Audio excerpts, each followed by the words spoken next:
Hey guys, it's Chris. This is an Amiga 1000 with a PiStorm. If you have a PiStorm, you're probably rocking along thinking everything's cool. I got my PiStorm, I have my image, I got it set up. Awesome, I'm done, right? Not exactly. The PiStorm is an open beta, meaning it's constantly changing. It's constantly being updated. It's constantly being improved. Like, watch how fast this mofo is. Boom. Boom. It really rolls right along. Sysinfo, this mouse sucks. Boom, fires right up. Speed, did I click speed? Computing speed. Now, let me see if I can zoom this in here without the flicker of the Hertz signal. We're at 20 MIPS, 10 megaflops, and I clicked it twice because, you know, it's still going to say 716. I changed mine to an 040 because I wanted to. Kickstart 314. 19,285 dry stones, 20.13 MIPS. We're 1.05 times faster than an Amiga 4000 with a 97% or 0.97 chip speed versus the 600. So the chip speed issue is really close to being fixed.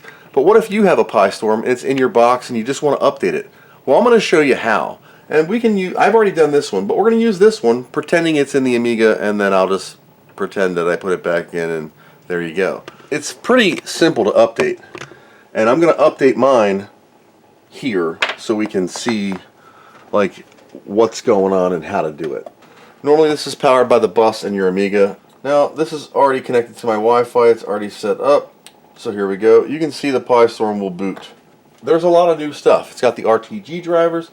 Everything is all in here. Under data, the shared folder where you can share a Pi-based folder on the Amiga and access it back and forth. That way you can SFTP stuff to the Pi and access it on the Amiga side. Makes life 327.8% easier. All the readmes are in here. Tells you how to set it up. I even have a Workbench HDF in there I don't need. So, what about this guy? What about this dude right here? We need to upgrade this PiStorm because it's sitting here running and I need to get to it. So first, I need to figure out what its IP address is. And I'm just going to run an IP scan on Windblows here. I'm just going to run advanced IP scanner. I am 1.76, but I need to update it. So I'm going to go to my Linux box. You can do this from a Windows machine, Macintosh, anything with an SSH console. It's 3 simple commands, but what you want to do is, I would load FileZilla, free download. Go to the IP address of it. Type up here 192.168.1.76. Username is Pi. Password is Raspberry. Port 22. And then say always trust this host. Okay.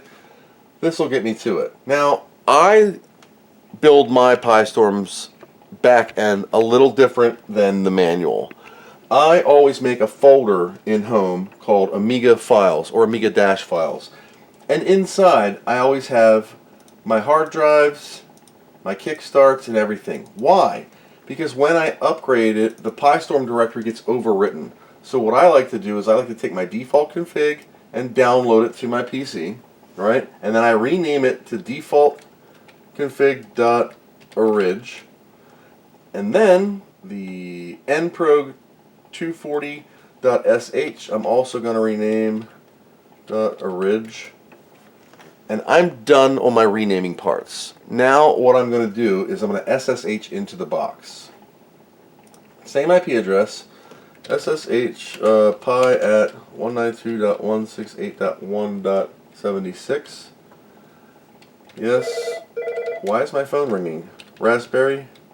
So we are in the home directory. So you're going to CD to PiStorm.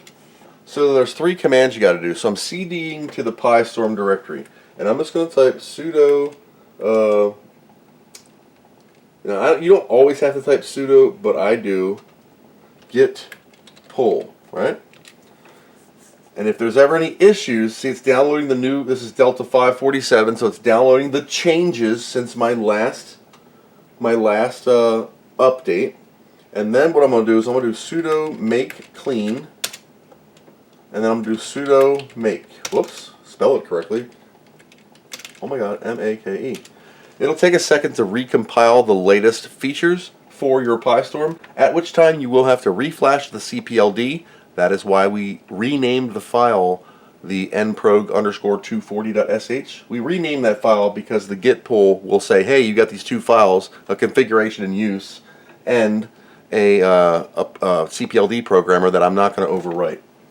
But by backing those two files up and simply renaming them, it will get the new ones. Now, because it has a default config with the new features, you're going to get your Kickstart ROM screen. You can use your old config, but I advise at least looking through the new default config just to be sure that there's no changes you're missing. You can always take your hard drive lines and your uncomments for RTG and networking and stuff like that and add them and CPU type to your new configuration. Our last step is to reflash the CPLD. We're going to do sudo /nprog hit tab key _240. sh and press enter. Bloop. It's going to flash it. There you go. Shutdown command invoked. Turn your Pi off. Go back to my HDMI here because we're pretending I put it back in the Amiga. And turn it back on. You'll see the little light will blink. Now, if this was on an Amiga, I would get the Kickstart screen because the config is empty. And what we're going to do is we're going to look at the changes to the config in just a second. This does not affect the Linux config for SSH or your setup or your Wi-Fi or any of that. This is just the PiStorm emulator part that we're changing for the new features. So with that, we can do another quick connect, abort the previous. It'll take a second for this thing to finish doing what it's doing. And I'm going to look at the default config here. So here's our new default config. We're going to view it, edit it. Since I saved it on my desktop, now you'll see CPU's back to 020. We have a couple, can you get out of there please? Map ROM types for Kickstart, comment out the line above. There's some ads here for your basic what the line does. Comment out the line above and uncomment the line below to automatically copy the ROM contents to the Pi RAM if the file isn't found. So you can map the ROM, you can map ROM address, kick.rom, blah blah blah, auto dump, whatever. There's different things. You want to map an extended ROM such as CD-TV or CD32. That was in the original. Your RAM, map 128 megs of Z3 fast. You can do a gig. If for some reason you need more than 128, you can change the line to any valid Z3 size, which would be 256, 512, or 1 gig. So you can have a gig of RAM on your Amiga. I like that. And you have different types of Z2 RAM for 8 megs. If you wanted a small, more Zorro 2-ish. The chip RAM, do not use on a real Amiga. I gave it a try. It don't work too well on the Amiga 1000. I wanted some more chip RAM on the 1000.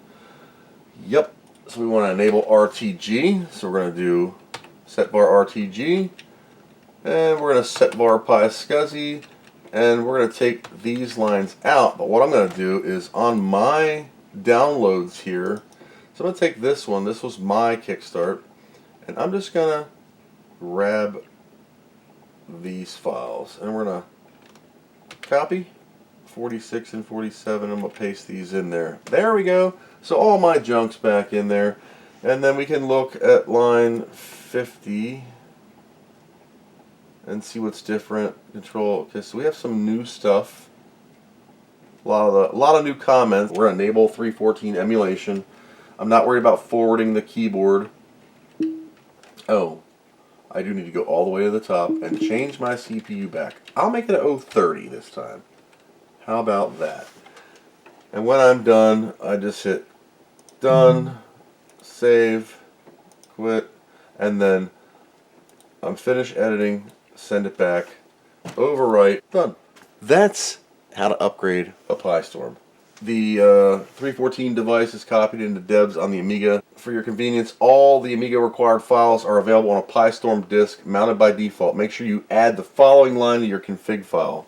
So it's already there. It'll mount my PiStorm directory. Let's turn this Amiga off and back on in one fell swoop. Now you can You can just still do your normal reboot. Control, left Amiga, right Amiga. But it's already loaded. We're not going to get anything different. We shouldn't, because it's just going to reboot. There's my Amiga back up. See, we're going to turn this off. Give it a second. Turn it back on. Our new changes will come up, and as long as I made no typos or fat-fingered with these dill pickles, we'll get my workbench the same as it was, with a new disc added. My power light just went bright. Here's my PiStorm disc. PiStorm 68,000 replacement. Ooh, nice. There's the 314. Let's give this a cleanup. Let's see what we got. Here's your RTG drivers. It has an installer now. The network drivers. There's the device that has to go into devs. The 314 folder with the 314 device, which lets you have the 314 file system and some other magic. Libs for Workbench 2, libs for Workbench 1.3, and the PiStorm GUI, which is freaking awesome. So thanks to Linux Jedi for that. You can change the Kickstart file on the fly. Wish I had a browse button like that. That would be listed as, yep, get file from PiStorm, source. I don't know. Reboot, shutdown PiStorm found. It tells you you're about. You can see what hardware and what software you're running. Now with 53% more nibbles. Can you see that? Don't know. More nibbles. Alright, cool. So disable RTG on the fly. Very nice. That is cool. That is going on my work drive. I'm going to make a new folder. Call it PiStorm. And I'm just going to stick stuff in there because why not? Just copy all that over. So now what? Now what you got? I'm going to fire up old Opus here, and we're going to go to this volume, and we're going to go to this A314. Be on the right side might help. Copy. Alright, so we copied the A314 device. Now, we have to go to L for the 314 file system, so we're going to go to L. Come on, mouse, work with me here. And we're going to grab this A314 file system to L. Copy. Alright, so next you got to run two commands. We're going to copy the PiStorm : which is the DH99, the PiStorm drive. PiStorm : A314 directory, A314 FS to L, and then we're going to type PiStorm. This is all in the docs. PiStorm A314, A314 FS dash mount list, 2 redirect signs to devs mount list. Press enter. This mouse is just butts. There we go. Now we can just type mount pi0 enter. Boom. And oh, I'm sorry, I'm zoomed out. And now I will have a Pi disk. But what I'm going to do is I'm going to give her a reboot. Mount pi0 enter. Boom. And if it doesn't lock up, I will get my... There it is. So there's Pi disk. That is the folder on the Linux side that just crashed my crap. Alright. Oh, sweet. Look at that. I have the Linux prompt on the Amiga side. Woohoo! Oh, that is sweet. Nice. I like the command prompt here of Pi. That's nice. So now I have my CD/home, CD Pi, CD Amiga -files. Oh, and the Linux commands ls still show for everything, and I can execute Linux commands inside of the Amiga. Yeah, for the Ethernet, you got to add more modules to the Raspberry Pi side. I guess you could do it through that little custom, command interface line on the Amiga side, but I'll probably just SSH in and do it. It's all listed, how to set up the Ethernet in the readme.md. So cool using Linux commands on the Amiga. Nice. So if you don't know Linux and you don't know Amiga DOS, you're going to be just in the house with not knowing either one. Alright, so I'm going to read this config file. So we're going to go sudo, let's see if this will work, nano a314d.conf. Nano works. Nice. These are just Pythons, Control X.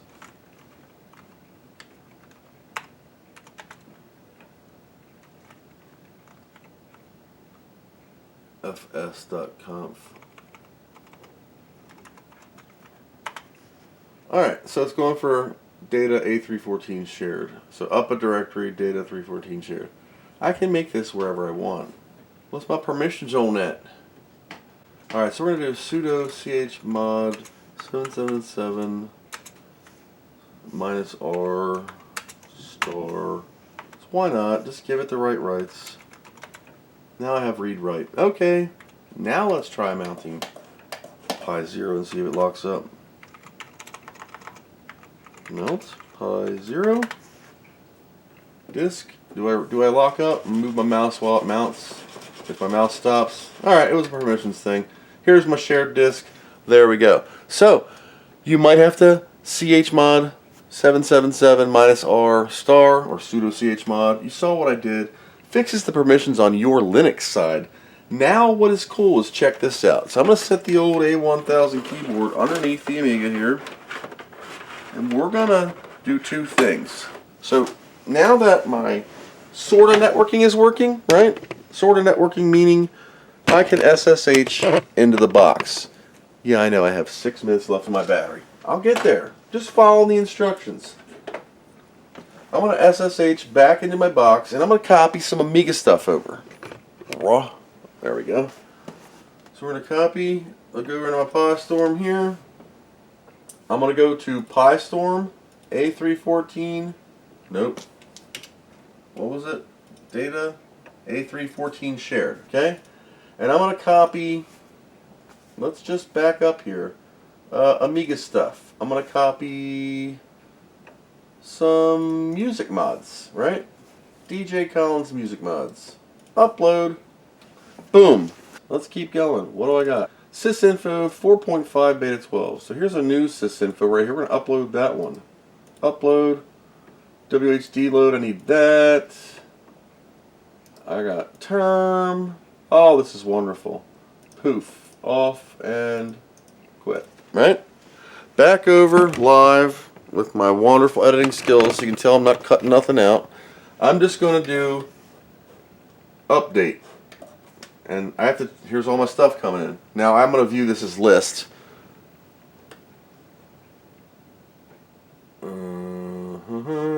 View by name. Let's see if we can extract it. So we're going to go to device Pi 0 colon. Here's sysinfo is nice and easy. We'll do that. You here. I gotta select the directory because I'm stupid.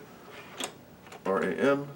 This mouse sucks. So we're gonna unpack the sysinfo from my shared directory to RAM. I'm just gonna toggle here, go into RAM, and there's my sysinfo that I copied with the shared drive. Boink. 4.4. That's a new one. So let's see what we're getting now. So we're at an 030, 881, 030 not in use because I don't think it has an MMU. Speed, one time.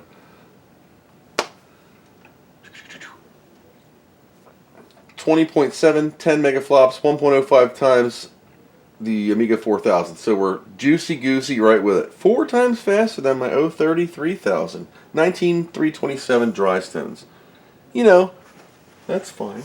Expand, give her a tug to make it feel good, just like out the shower. Still reporting 7.16 megahertz on this. That's why I run, sys speed also. Gives you 2 different flavors of what's going on. 92 megahertz. The CPLD that is currently on the PiStorm is a 100 megahertz CPLD. My FPU is clocking in at a whopping 9 megahertz. Awesome. So as you can see, the PiStorm's coming along, but we really need to do a comparison with some audio. Now, I do have audio hooked up to this into the speakers of the 1080, just like Jesus did. And I need a game. Do I have a game? We're going to test the chip speed issue. Whoa, sorry. Plugging in a controller. Using a Sega Master System pad where I have to press up on. Remember, there was some glitchiness with this before.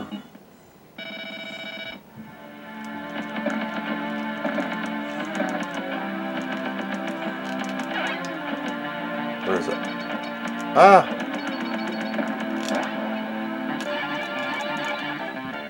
Jump.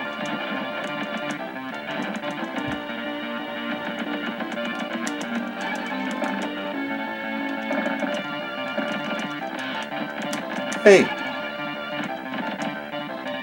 I think it's doing really good. There's a little bit of off. That could be me. It's just WHD loaded me. So, I mean, whoops. We're filling the whole screen. Camera cord fell out. I'm not noticing any slowdown at all anymore. Crap. Now, I am not a Turrican expert at all.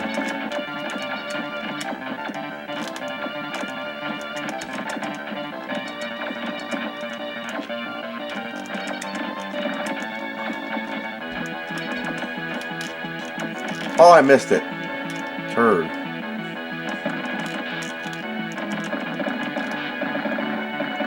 No!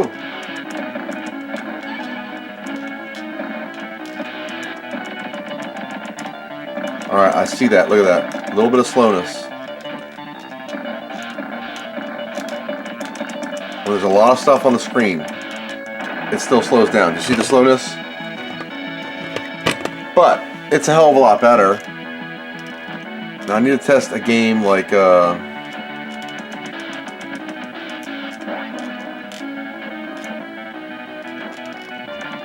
Agony or something like that. My gun just sucks.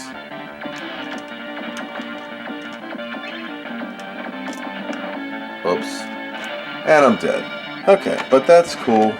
F10 to quit. Games work. Sound is working. It always has. And it's Paula. Joysticks unplugged. But, you know, that's... Dang it. That's the... I just lost a handle. Great. That's the basics on how you upgrade your PiStorm. That's also the basics on the setup of the shared folder. I'll get into some networking a little bit later on. I'm just going to enjoy this for a little bit. Play around with this RAM button. I got to get that sucker up to something else. And, yep. So that's the Amiga 1000 PiStorm and how you can upgrade your PiStorm with 4 simple commands from a Windows, PC, Mac, Linux, or your mom. Thank you for watching, and as always, I hope you learned something.